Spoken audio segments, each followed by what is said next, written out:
जय शिवराय दोस्तांनो. राज्यातील तूर उत्पादक शेतकऱ्यांसाठी एक आनंदाची गोष्ट आहे किंवा गुड न्यूज आहे.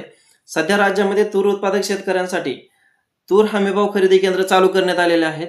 ह्यासाठी शासनाने त्यांचा दर हे ठरवण्यात आलेला आहे. 8,000 रुपये प्रति क्विंटल असा हे दर तूर हमीभाव केंद्रामध्ये ठरवण्यात आलेला आहे. ही एक शेतकऱ्यांसाठी आनंदाचीच गोष्ट आहे. परंतु आता ह्यात असा विषय की 20 जानेवारी 2026 ते 20 फेब्रुवारी 2026 यामध्ये आपल्या तुरीची नोंदणी करून घेणं आवश्यक आहे. ह्यासाठी आपल्या जवळच्या तूर खरेदी केंद्र या ठिकाणी जाऊन आपल्या तुरीची खरेदी करून घेणं हे महत्त्वाचं आहे. ह्यासाठी आता तूर खरेदी केंद्र कुठं आहेत हे समजण्यासाठी अवघड जात आहे किंवा शेतकऱ्यांना एक विचार पडतो आता तूर खरेदी केंद्र कुठं असेल. तर ह्यापूर्वी सध्या जिथं सोयाबीन खरेदी केंद्र चालू आहे ह्याच ठिकाणी तूर खरेदी केंद्र चालू होणार आहे. आणि हे आपल्या नजदीकच म्हणजे तालुक्याच्या ठिकाणी किंवा जिल्ह्याच्या ठिकाणी हे एक क्षेत्र असतंय.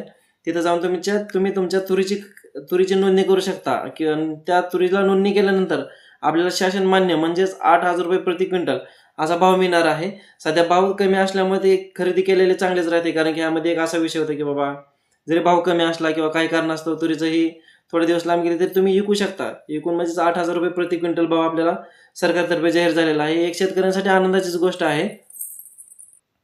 ह्यामध्ये सरकारने आता आकडेवारी जाहीर केलेली आहे बाबा. सोलापूर जिल्ह्यासाठी म्हणा, लातूर जिल्ह्यासाठी म्हणा किती टक्के तूर खरेदी केली जाऊ शकते, म्हणजे एका एकरमध्ये किती टक्के तूर खरेदी करू शकतात किंवा 1 हेक्टरमध्ये तुरीची आकडेवारी काय राहणार आहे की बाबा एका शेतकऱ्याकडून किती तूर खरेदी केली जाणार आहे. ह्यामध्ये सोलापूर जिल्ह्यामध्ये आपलं म्हणलं तर 8.70 हे प्रति हेक्टर क्षेत्रासाठी त्यांनी नियम ठेवलेला आहे. ही तूर खरेदी करण्यासाठी आपल्याला फक्त सगळ्यात महत्त्वाचं म्हणजे तूर खरेदी केंद्रावर जाऊन आपलं नाव नोंदणे हे फार महत्त्वाचं आहे.